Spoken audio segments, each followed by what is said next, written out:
అనంతపురంలో సెల్ టవర్ల వల్ల ఎటువంటి రేడియేషన్ దుష్ప్రభావం లేదని నగర deputy superintendent of police Mallikarjuna Sharma వివరించారు. నగరంలోని పలు ప్రాంతాల్లో బిఎస్ఎన్ఎల్ మున్సిపల్ పోలీస్ అధికారులతో కలిసి సెల్ టవర్ల రేడియేషన్ను సాంకేతిక పరికరాలతో కలిసి వివరాలు తెలుసుకున్నారు.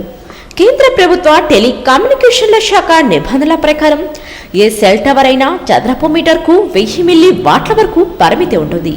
గరిష్టంగా 1 వాట్ మాత్రమే దాని శక్తి పరిమితమై ఉండాలి.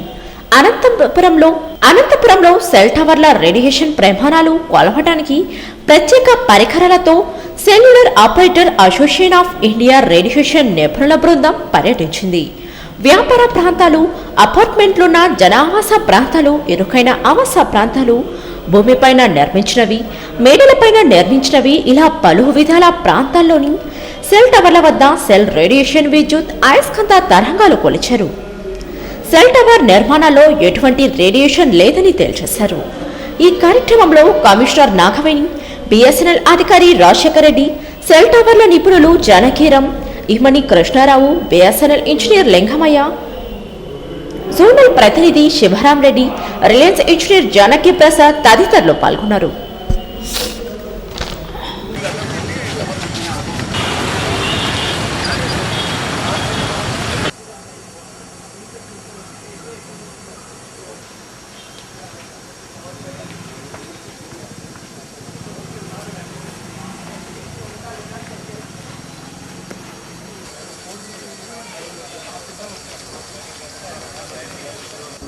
Other software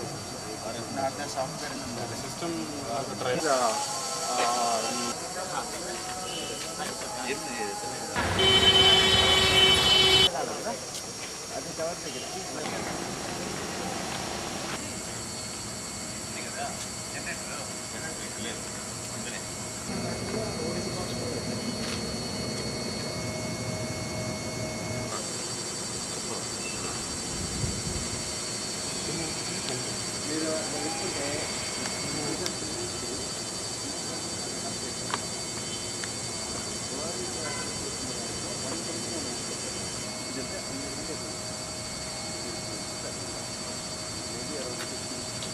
అంటే రోడ్లలో పెట్టింది సర్కిల్స్ ఉంటాయి కదా, అంటే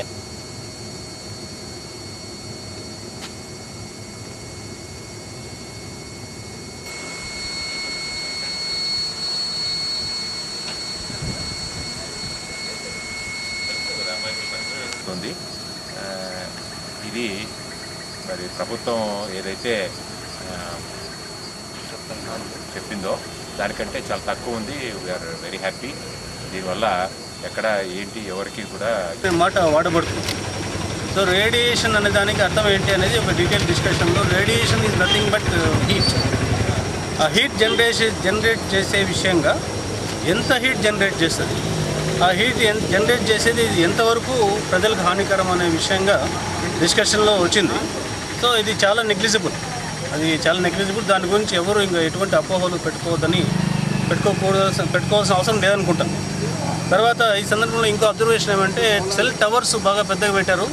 దీనికి కాషన్ బోర్డ్స్ కానీ దాని గురించి ఎడ్యుకేట్ చేస్తూ కంపెనీ వాళ్ళు కానీ, ప్రొవైడర్స్ కానీ, లేదా ఎవరైనా కానీ గవర్నమెంట్ తరఫున చేసే వర్క్లో మంచిగా ఒక బోర్డు డిస్ప్లే చేసి దీంట్లో ఏంటి విషయం అనేది దాంట్లో విషయాలు చక్కగా డిస్కస్ చేసి బోర్డులు పెడితే బాగుంటుంది నా ఆలోచనలో చాలామంది ఉంటారు. మన పక్కనే సెల్ టవర్ ఏర్పాటు చేస్తే మనకేం కీడు జరుగుతుందనే భయాందోళనతో ప్రజలు ఉంటారు.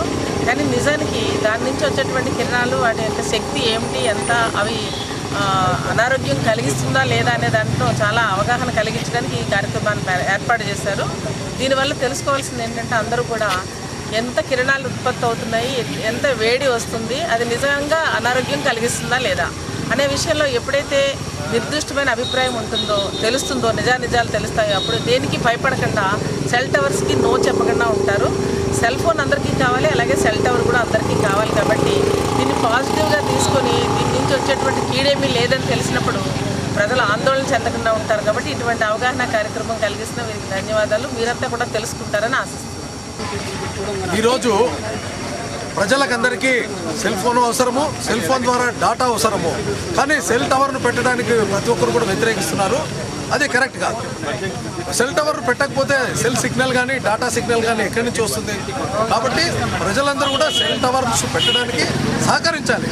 కాకపోతే అదే సందర్భంగా ప్రజలు కానీ, ప్రభుత్వ ఏజెన్సీలు కానీ, పత్రికా రంగం కానీ ప్రతి ఒక్కరూ కూడా జాగరూకతతో ఉండి ఈ ప్రైవేట్ ఆపరేటర్స్ కావచ్చు, ప్రభుత్వ రంగ సంస్థ ఆపరేటర్ కావచ్చు, ఎవరైనా కానీ ఈ